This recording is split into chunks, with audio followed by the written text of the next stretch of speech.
Alright, ladies and gentlemen, so we actually have our project set on using an Android platform to tweet out emergency messages to the social media, which is basically using Twitter.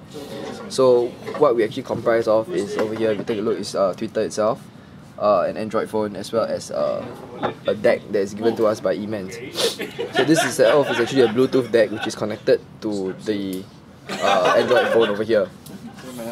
Connected to the Bluetooth deck itself is the pressure sensor which we will be using. The idea is that if Orchard Road actually has floods, we'll be using this pressure sensor as well as this Bluetooth deck coupled with an Android phone to tweet out warning messages to the public. So if you take a look at this pressure sensor, it's actually connected through a tube into this measuring cylinder. Okay, a bottle of blue water will be here for our experimentation. So the idea is that every 70 milliliters, our Android phone will actually detect the change in pressure and send out a tweet via Twitter. Okay, so without much further ado, we actually begin our project. So the first thing that we require of you is actually a phone number. So we will input any phone number.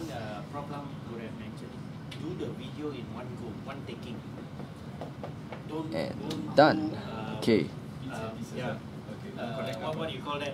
Let's keep the keyboard. So what happens is, the first thing you observe is that they actually have a GPS reading telling you that Nanyang Drive, because we are NTU students. We detect the E-Mans Bluetooth, and subsequently now we will begin our experiment. So we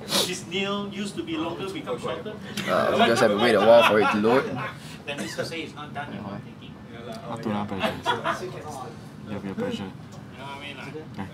Okay, so pressure is actually now obtained at 1.4 kPa, so it's safe.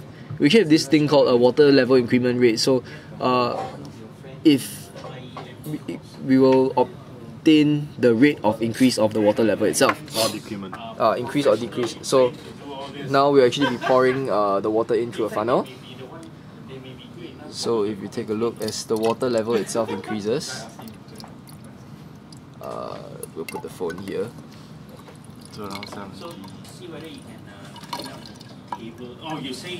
Okay, water level is increasing.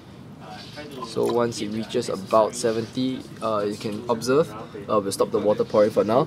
We'll observe that actually a second reading is obtained.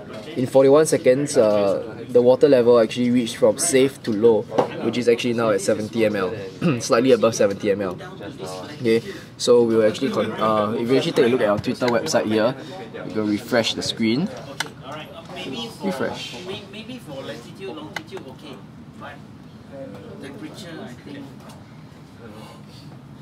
Okay, so it actually detects that our initial water level will be safe, so no flood detected at about a minute ago. And now take a look at the new one. It actually says that water level is low. So what we actually include in our tweets is that whether or not flood is detected, as well as the year, month and date, as well as time, and most importantly, of course, the rate of change of water level in seconds. So now we actually continue on to increasing of our water level. So you see, we're just gonna pour the water in again.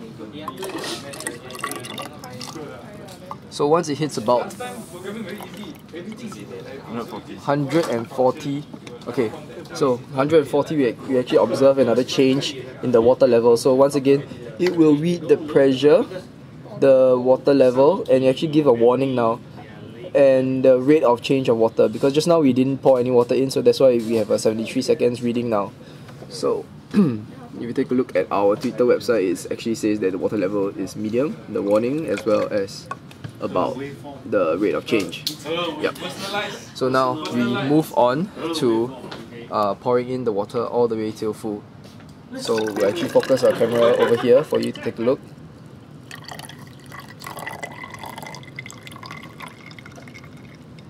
Water is being poured in.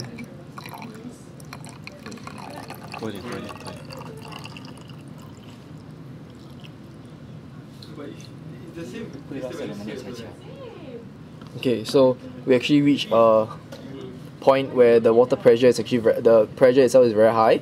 So we actually obtain a flooding message during the flooding message itself, we actually give you the GPS as well, so allows you to informs the person about the fact that it's dangerous.